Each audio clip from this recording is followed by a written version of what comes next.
तो बेटा class 10 chapter 1 Europe में राष्ट्रवाद का उदय, ठीक है, हम पढ़ चुके थे बेटा इन सब चीज़ों के बारे में। अभी ज़रा एक चित्र और देखो, जैसे शुरुआत में हमने एक चित्र देखा था ना, स्वतंत्रता की देवी का जन्म हो गया, इसी तरीके से एक चित्र ये है। ये इतना इम्पॉर्टेंट चित्र नहीं है, फिर भी अगर चित्र आपकी एनसीईआरटी में दिया हुआ है तो इस बारे में हम पढ़ लेते हैं, कुछ सिग्निफिकेंस तो रखता ही है। देखो क्या हो रहा है, जर्मनी में स्वतंत्रता के वृक्ष का रोपण हो रहा है। इसका मतलब लोगों ने मिलकर, अब ये देखो किसने बनाया, जर्मन के एक चित्रकार हैं, ठीक है, कॉल्स कैस्पर। इन्होंने क्या किया, उन्होंने एक रंगीन चित्र बनाया है। कैसा बनाया बेटा, रंगीन चित्र। इसमें क्या बता रहा है कि फ्रेंच सेनाओं द्वारा ज्वैक ब्रेकन शहर का पर कब्जा किया गया। अपनी नीली सफ़ेद तथा लाल पोशाक में पहचाने जाने वाले फ्रांसीसी सैनिक को दमनकारियों के तौर पर पेश किया गया। दमनकारी का मतलब होता है जो कि अत्याचार करें, जो कि जनता को दबाएं, मारें, कुचलें, ठीक है। जो एक किसान की गाड़ी छीनते हुए कुछ युवा महिलाओं को तंग कर रहे हैं, वो दिखा रखा है। देखो कि कैसे वो किसान की गाड़ी छीन रहे हैं, युवा महिलाओं को परेशान कर रहे हैं, लड़कियों को परेशान कर रहे हैं, तथा एक किसान को घुटने टेकने पर विवश कर रहे हैं। किसान को क्या कर रहे हैं, घुटने टिकवा रहे हैं। स्वतंत्रता के वृक्ष पर लगाई जा रही पट्टी पर जर्मनी में लिखा है, इसका अनुवाद है, हमसे आज़ादी और समानता ले लो, यह मानवता का आदर्श रूप है। यह फ्रांसीसियों की इस दावे का व्यंग है कि वह जिन इलाकों में जाते हैं वहाँ राजतंत्र का विरोध कर रहे लोगों को मुक्त करते जाते हैं, ठीक है। फ्रांस की नीतियों का क्या हो रहा है, यहाँ पर विरोध हो रहा है। किस तरीके से समाज को फ्रांस के सैनिकों द्वारा दबाया और कुचला जा रहा है, वो दिखाया जा रहा है। और यहाँ पर क्या लगाया है जर्मनी के लोगों ने, बताओ, स्वतंत्रता का एक पेड़ लगाया है, और इस पेड़ पर एक तख्ती लगाई है जिसके ऊपर ये चीज़ लिखी हुई है जो मैंने मेंशन की है। चलो बेटा, अब नेक्स्ट टॉपिक जो कि काफ़ी इम्पोर्टेंस रखता है आपकी 10th क्लास में एग्ज़ाम के प्रोस्पेक्टिव से, सीबीएसई बोर्ड के हिसाब से, यूरोप में राष्ट्रवाद का निर्माण। यूरोप में राष्ट्रवाद किस प्रकार से पनपा। राष्ट्रवाद का मतलब क्या है भैया, राष्ट्र के प्रति भावना, क्या, राष्ट्र के प्रति भावना होना, देश प्रेम जिसे आप कह देते हैं आजकल, ठीक है, लोग राइट विंग कह देते हैं, ठीक है। चलो, अब बहुत अलग अलग डेफिनेशन हो सकती है, किसी के लिए राष्ट्र प्रेम की कुछ डेफिनेशन हो सकती है, किसी के लिए देश प्रेम की कुछ डेफिनेशन हो सकती है, ठीक है, ओके। यदि मध्य 18वीं सदी के यूरोप के मानचित्र को आप देखें तो उसमें राज्य नहीं मिलेंगे जो आज हैं, जिन्हें आज जर्मनी, इटली, स्विट्ज़रलैंड के नाम से जाना जाता है। वह राजशाही डच तथा कैंटनोज में बटे हुए थे, जिनको शासनों में स्वायत्त क्षेत्र थे, पूर्व तथा मध्य में निरंकुश राजतंत्रों के अधीन थे। इसका मतलब कि आज जैसे आपको अलग अलग राज्य दिखाई देते हैं, है ना, कौन कौन से राज्य, स्विट्ज़रलैंड दिखाई देता है, जर्मनी दिखाई देता है, इटली दिखाई देता है, लेकिन 18वीं शताब्दी के मिडल में ये सारे राज्य नहीं हुआ करते थे। सब मिले जुले क्या थे, मिले जुले क्षेत्र थे, जिनके ऊपर कुछ निरंकुश राजाओं का क्या था, शासन था, राजतंत्र। निरंकुश का क्या मतलब है, जिन पर कोई कंट्रोल ना हो, जो अपनी मर्जी चलाते हो, अच्छे हो या बुरे हो, लोगों को मानना ही पड़ेगा। और इन क्षेत्रों में विभिन्न प्रकार के लोग रहते थे। वे अपने आप को एक सामूहिक पहचान तथा अथवा किसी सामान्य संस्कृति की भागीदारी नहीं मानते थे। इसका मतलब देखो, जैसे हम भारतीय हैं तो हम हमारा एक कल्चर है ना, जो हमें एक राष्ट्र बनाता है। अब एक भारतीय है, एक यूरोप वासी से या एक यूरोपियन आदमी से काफ़ी प्रकार से अलग है। हमारे रहन सहन का ढंग, हमारे कपड़े पहनने का ढंग, हमारे खाने पीने का ढंग, हमारे रिश्ते निभाने का तरीका बहुत अलग है यूरोपियन से। तो हमारा एक कल्चर है जिसे हम भारतीयता कहते हैं, और यूरोपियंस का अपना एक कल्चर है, ठीक है। अब इसी तरीके से उस समय पर राज्य तो थे नहीं अलग अलग, तो ये लोग जो अलग अलग प्रकार के लोग रहा करते थे, उनके पास कोई अलग से पहचान नहीं थी, मिक्स तरीके से वो रहते थे, कोई राष्ट्रीयता की पहचान उनके पास नहीं थी, ठीक है। अब देखो, प्राय वे भिन्न भाषाएं बोलते थे तथा अलग अलग जाति समूह के सदस्य थे। अब आप बोलोगे भैया जातियाँ, क्या जातियाँ अंग्रेजों में भी जातियाँ होती हैं? क्या यूरोपियंस में भी जातियाँ होती हैं? अंग्रेज मैंने गलत बोल दिया बेटा। क्या यूरोपियंस में भी जातियाँ होती हैं? क्या गोरे लोगों में भी जातियाँ होती हैं? बिल्कुल बेटा, जातियाँ होती हैं। और आपको हैरान होगी ये बात जानकर कि कास्ट नाम का शब्द यूरोपियन ही भारत के अंदर लाए थे। इससे पहले हमारे यहाँ जात पात वाली बात नहीं थी। अब इसके बहुत सारे फैक्ट्स हैं, अब इसके बारे में हम कभी अलग से एक डिस्कशन करेंगे कि कैसे जातीय प्रथा को हमारे ऊपर अंग्रेज़ों द्वारा एक सिस्टम लाकर थोपा गया, जिसे SC ST OBC और ये सारी चीज़ें बोली जाती हैं। ठीक है, तो आज हमारे देश में जितना बंटवारा आपको दिखाई देता है, जो पार्शियलिटी दिखाई देती है, जो लोगों में एक दूसरे के प्रति घृणा, आरक्षण के प्रति आरक्षण के चलते दिखाई देती है, जो आप देख रहे हो आजकल चुनाव के अंदर भी आरक्षण के चक्कर में कितना झगड़ा लड़ाई होती रहती है वोट चक्कर में, बेटा वो कहीं ना कहीं बीज यूरोप के लोगों द्वारा ही हमारे देश में बोया गया, क्योंकि उनके कल्चर में जाति थी। अब जो लोग अपने आप को सभ्य कहते हैं, आप इस चैप्टर को पढ़ते हुए देखेंगे कि किस तरीके से वो एक दूसरे को दबाते थे, किस तरीके से राजतंत्र के अंदर एक राजा राज करता था, जैसे कि क्वीन एलिजाबेथ, और क्या करते थे, किस तरीके से वो बेटा दबाया करते थे दूसरे लोगों को, दबे कुचले लोगों को लूटा करते थे। और यही सिस्टम उन्होंने इंडिया के अंदर लागू किया। तो कई लोग बोलते हैं कि यूरोप के लोगों ने आके हमें कल्चर्ड बनाया, हमारी मदद की, जबकि ये झूठ है। अगर वो हमारे देश में नहीं आए होते तो हम शायद इतने गरीबी पर ना पहुँचे होते जो हालात हमारे 1947 में पहुँचे, और शायद हमारे देश का बंटवारा भी नहीं होता। और वो समस्या है जैसे कश्मीर की समस्या, जैसे कि तिब्बत की समस्या है ना, हिंदू मुसलमान की समस्या और जातीय समस्या जो हम झेल रहे हैं, वो शायद समस्या हमारे पास नहीं होती और हमें इतना स्ट्रगल देखने को नहीं मिलता।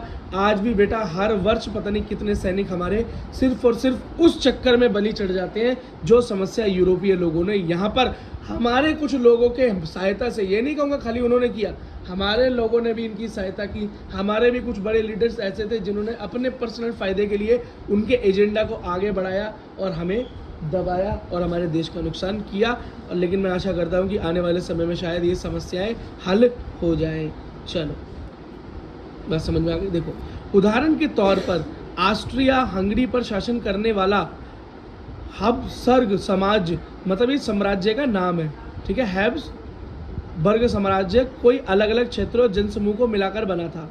इसमें एल्प्स के, अब एल्प्स क्या है, पहाड़ियाँ हैं बेटा वहाँ पर यूरोप में, ट्लाय, ऑस्ट्रिया और स्टूटेंडलैंड में जैसे इलाकों में साथ साथ बोहेमिया भी शामिल थे, जहाँ के कुलीन वर्ग में जर्मन भाषा बोलने वाले अधिक थे। अच्छा, एक कुलीन का मतलब क्या होता है भाई? कुलीन का मतलब होता है बड़ी जाति। क्या है? बड़ी जाति। अब बड़ी जाति के लोग ज़्यादातर क्या बोलते हैं? जर्मनी बोलते हैं।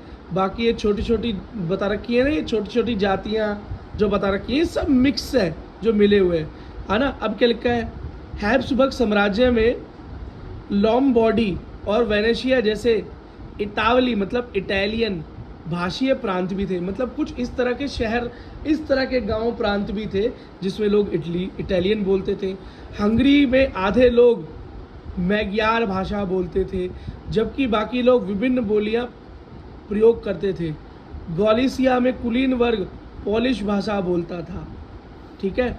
इन प्रभावशाली समूह के अतिरिक्त हैब्सबर्ग साम्राज्य की सीमा रेखाओं के अंदर काफ़ी संख्या में खेती करने वाले लोग अधीन व्यवस्था में रहते थे। अधीन व्यवस्था का मतलब है कि किसी के अंडर रहा करते थे, ठीक है। कार्नियोला में स्लोवेन्स, दक्षिण में क्रोटिए, पूर्व की तरफ ट्रांसवेलिया नहीं और राउंड में लोग रहते हैं। इसका मतलब क्या हुआ? ये अलग अलग जो आपको ट्राइब दिखाई दे रही हैं, इतने अलग अलग लोग दिखाई दे रहे हैं, क्या भैया ये सारी चीज़ें याद करना बहुत ज़रूरी है? नहीं बेटा, ये सारी चीज़ें याद करना ज़रूरी नहीं है, जबकि बस ये एक ओवरव्यू दिया जा रहा है आपको एनसीईआरटी किताब के ज़रिए कि यूरोपीय समाज 18वीं शताब्दी के मध्य में अलग अलग लोगों के समूहों से बना हुआ था, जिनके अंदर कोई राष्ट्रीयता की भावना नहीं थी, क्योंकि उनके अंदर एक करने वाले कोई भी फैक्टर नहीं थे। बड़ी जाति के लोग एक प्रकार की भाषा बोलते थे, छोटी जाति के लोग, जो प्रांतीय लोग, सीमांत लोग जो दिखाई दे रहे हैं, अलग अलग जो जातियों के इसमें नाम लिखे हैं, वो अलग अलग तरह की भाषा बोलते थे, अलग तरह का कल्चर फॉलो करते थे, अलग तरह का ही काम करते थे। ये यहाँ पर बताने की कोशिश की जा रही है कि उनके समाज के अंदर बहुत ज़्यादा क्या थी? अलग अलग थी, विविधता थी, लेकिन कैसी विविधता थी, बहुत अलग रहते थे वो, मतलब जुड़ाव नहीं था उनके अंदर कुछ भी। अब बोलोगे भैया हमारे भारत के अंदर भी तो लोग इतनी सारी अलग अलग भाषा बोलते हैं, फिर हम कैसे कह सकते हैं कि हम एक राष्ट्र हैं? क्योंकि हमारे यहाँ पर बेटा कई ऐसी चीज़ें हैं जो हमें एक राष्ट्र बनाती हैं। जैसे जो हम राष्ट्रगान गाते हैं, राष्ट्रीय गीत गाते हैं, वो बेटा पूरे भारत में एक ही है, हर स्कूल में वही गाया जाता है। हमारा एक ही झंडा है जो पूरे देश में वही है, अलग अलग झंडा नहीं है। 370 से पहले कश्मीर का एक अलग झंडा हुआ करता था, और कुछ लोग इस बात को बोलते हैं कि 370 रहना चाहिए, जबकि बेटा क्यों रहना चाहिए? एक ही देश के अंदर दो दो झंडे, एक ही देश के अंदर दो दो कॉन्स्टिट्यूशन, एक ही देश के अंदर दो दो प्रधानमंत्री, क्या ये अच्छी बात है? क्या ऐसा आपको लग सकता है कि वो देश हमारे देश का हिस्सा है? तो उस देश को जो हमारे देश का हिस्सा है, ठीक है, तो इसलिए एक ही झंडा होना चाहिए, एक ही संविधान होना चाहिए, और एक ही संसद होनी चाहिए, इसलिए 370 धारा को हटा दिया गया। अब बाकी आप कमेंट में बता सकते हैं बेटा कि ये बात ठीक है या गलत है। हो सकता है कि मेरे व्यूज़ गलत हो, ठीक है, क्योंकि हम सबके अपने अपने व्यूज़ हैं। तो मेरे व्यूज़ के अकॉर्डिंग अगर ये डेफिनेशन दे रखी है यूरोप में, और दिखा रखा है कि एकता की भावना होने के लिए कुछ चीज़ें कॉमन होना ज़रूरी है, जो कि उस समाज में नहीं थी, तो उन चीज़ों वही चीज़ें मुझे यहाँ दिखाई दे रही है कि एकता की भावना होने के लिए हमारे देश में दो झंडे नहीं होने चाहिए, हमारे देश में दो प्रधानमंत्री अलग अलग नहीं होने चाहिए। अगर एक ही देश में अलग अलग जगह के अलग अलग झंडे होंगे, अलग अलग कॉन्स्टिट्यूशन होगा, तो बेटा उसमें एक तरह की भावना कैसे आएगी? वहाँ का आदमी अपने आप को हमेशा अलग समझेगा, और हमारे यहाँ का आदमी हमेशा उसको अलग समझेगा। हम एक कभी नहीं हो सकते। ये मैं कहाँ से ले रहा हूँ? ये मैं अपनी ओपिनियन नहीं दे रहा हूँ, ये मुझे इस यूरोप में राष्ट्रवाद के निर्माण के अंदर दी गई डेफिनेशन से ही समझ में आ रहा है। जो हमें एनसीईआरटी पढ़ाई है, मुझे उससे समझ में आ रही है ये बात। चलो ठीक है, बाकी अपने ओपिनियन में आप दे सकते हो बेटा, कमेंट सेक्शन ओपन है, ठीक है। कुलीन वर्ग और नया मध्य वर्ग। अब कुलीन वर्ग के बारे में तो आपको पता ही है, हाई है ना, जो ऊंचे लोग हैं, अमीर लोग हैं, वो मध्य वर्ग, उसके बीच वाला। सामाजिक और राजनीतिक रूप से जमीन का मालिक कुलीन वर्ग यूरोपीय महाद्वीप का सबसे प्रभावशाली वर्ग था, मतलब अमीर लोग थे वो। इस वर्ग के सदस्य एक साझा जीवन शैली में बंधे हुए थे। जो कुलीन वर्ग के लोग थे वो एक कॉमन तरीके से जीते थे। क्या तरीका था उनका? जो क्षेत्रीय विभाजनों में आर पार व्यापित था। वे ग्रामीण इलाकों में ज़्यादातर तथा शहरी हवेलियों में स्वामी थे। बड़े बड़े मकान, बड़ी बड़ी हवेलियों में रहा करते थे, बड़ी बड़ी ज़मीनों के मालिक थे कुलीन वर्ग के लोग, ठीक है। राजनीतिक कार्यों में तथा उच्च वर्गों के बीच में फ्रेंच भाषा का उपयोग होता था। कुलीन वर्ग के लोग कौन सी भाषा बोलते थे? फ्रेंच। इस बात को ध्यान रखें। उनके परिवार प्रायः वैवाहिक बंधनों में आपस में जुड़े होते थे, मतलब कुलीन वर्ग की शादी कुलीन वर्ग में ही होती थी। कुलीन वर्ग वाला किसी और वर्ग में, किसी और जाति में शादी नहीं करता था। और आज ये हमें लोग समझाते हैं कि आपके देश में बड़ी जाति पाति होती है, आपके यहाँ पर लोग जाति के हिसाब से शादियाँ करते हैं, आप तो बड़े पिछड़े लोग हैं। लेकिन आप तो बड़े आगे के लोग हो जी, आप तो खुद यही करते आ रहे हो पिछले 200-250 साल से, और हमें समझा रहे हो। आपने खुद इस चीज़ का बीज हमारे दिमाग में बोया, ठीक है। चलो आगे चलते हैं। परंतु कुलीन वर्ग जनसंख्या के आधार पर छोटा था, लेकिन वो लोग इतने नहीं थे जितने कि गरीब लोग थे। अमीर तो बेटा वो आज के समाज में भी आप देख लो, गरीबों की अपेक्षा अमीरों की संख्या कम ही होती है, देश चाहे कोई भी हो, ठीक है। जनसंख्या के अधिकार लोग किसान थे। अब बाकी लोग क्या थे? ज़्यादातर किसानी खेती करते थे।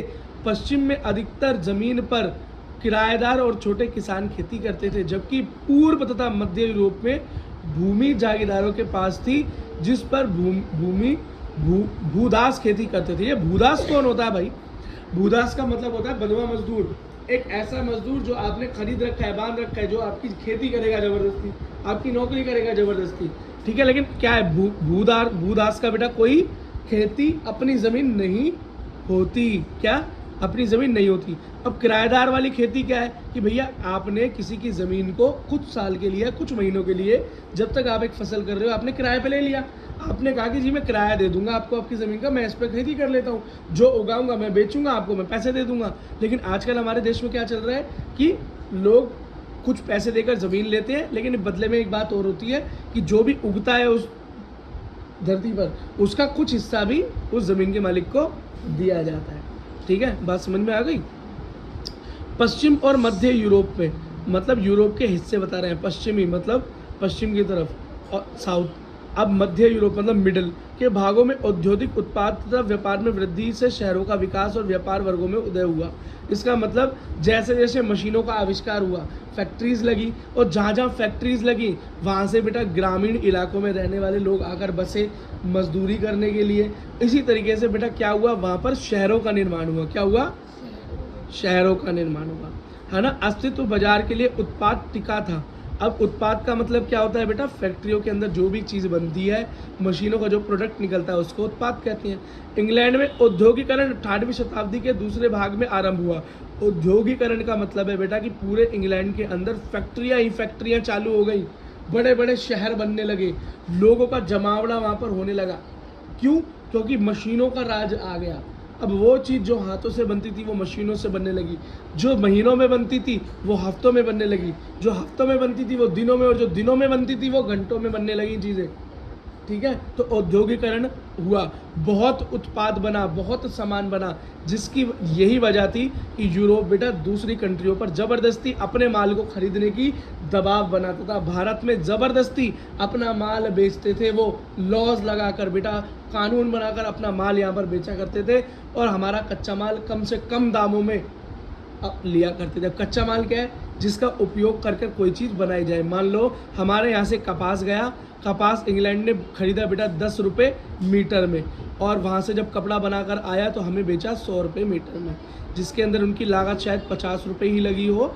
अब उसके अंदर 50 रुपये उन्होंने मार्जिन रख लिया। ये तो मैंने आपको कम बताया, इससे ज़्यादा लूटगर्दी की गई है बेटा। ठीक है, अच्छा, 18वीं शताब्दी के दूसरे भाग में मैंने बता दिया कि औद्योगिकरण हुआ 18वीं शताब्दी में। जर्मनी और फ्रांस के राज्यों में कुछ हिस्सों में यह 19वीं शताब्दी के दौरान हुआ। मतलब जर्मनी और फ्रांस में इंग्लैंड के बाद हुआ, इंग्लैंड में सबसे पहले हुआ। इसका मतलब उन्होंने सबसे ज़्यादा धुआं धक्कड़ मचाया बेटा। फैक्ट्रियाँ लगी होगी तो धुआं हुआ होगा, प्रदूषण हुआ होगा। सबसे पहले इस काम को करने वाले देश जो कि आज क्या है, डेवलप्ड नेशन है। इंग्लैंड क्या है? Developed nation. अमेरिका क्या है? डेवलप्ड नेशन है। वो क्या है भैया? विकसित देश है। और हमारा भारत क्या है? अभी विकासशील देश है, विकास की तरफ बढ़ रहा है, विकसित हुआ नहीं है, लेकिन बढ़ती हुई जनसंख्या शायद इसे विकसित होने भी ना दे। लेकिन इंग्लैंड क्या कहता है आज हमें, अमेरिका आज हमें क्या कहता है कि आप प्रदूषण कम करें, फैक्ट्रियाँ कम लगाएं। लेकिन ये ज्ञान उन्होंने अपने आप को क्यों नहीं दिया? खूब प्रदूषण मचाया, खूब कोयले का उपयोग किया, खूब पेट्रोल फूका, खूब संसाधन खाए, इस पूरी दुनिया के संसाधनों को उन्होंने इस्तेमाल किया, भारत को लूट लिया, यहाँ के जंगलों को काट डाला वर्ल्ड वॉर के नाम पर और अपने कमाई के नाम पर। और आज तरह प्रदूषण मचाने के बाद आज वो भारत को ज्ञान देते हैं, ये उन नेशंस को ज्ञान देते हैं जो कि विकास की तरफ बढ़ रहे हैं कि आप क्या करें, आप प्रदूषण कम करें। ठीक है,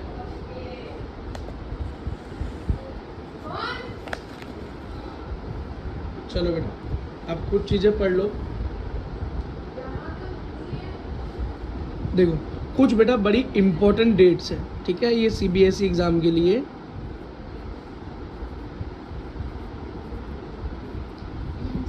एमसीक्यू, हाँ वेरी गुड, एमसीक्यू के प्रोस्पेक्टिव से इम्पोर्टेंट है, ये एमसीक्यू बन सकता है यहाँ से। ठीक है, देखो क्या है, 1797 में नेपोलियन युद्धों की शुरुआत, नेपोलियन का इटली पर हमला। नेपोलियन ने सन 1797 में इटली पर हमला कर दिया। 1814 से 15 में नेपोलियन का क्या हुआ? पतन हो गया, हार गया। क्या हुआ? हार गया, पतन हुआ। 1800, ये बहुत इंपॉर्टेंट डेट है भाई। ठीक है, अच्छा, 1821 में यूनानी स्वतंत्रता के लिए संघर्ष हुआ। यूनान में क्या हुआ? संघर्ष हुआ स्वतंत्रता के लिए।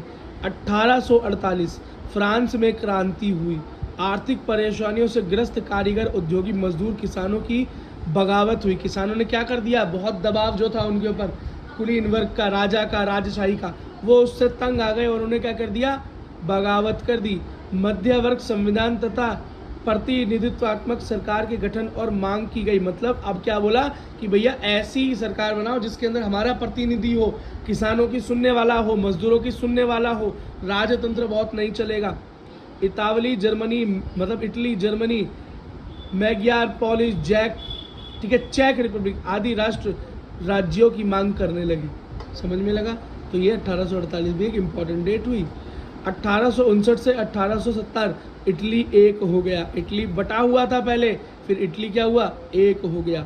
इम्पॉर्टेंट डेट ये देखो, ये दूसरी इम्पॉर्टेंट डेट 1867 से 1871 में क्या हुआ, जर्मनी एक हो गया, अलग अलग जर्मनी जो था वो एक हो गया। 1905 हैज़नबर्ग तथा ऑटोमन, हाँ हैज़बर्ग तथा ऑटोमन साम्राज्य के स्लाव राष्ट्रवाद मजबूत हुआ। अब 1905 में क्या हुआ भैया, ऑटोमन साम्राज्य के अंदर राष्ट्रवाद की भावना पनपने लगी। लेकिन जिन डेट्स पे मैंने स्टार लगा दिया है उन डेट्स को भूलना नहीं।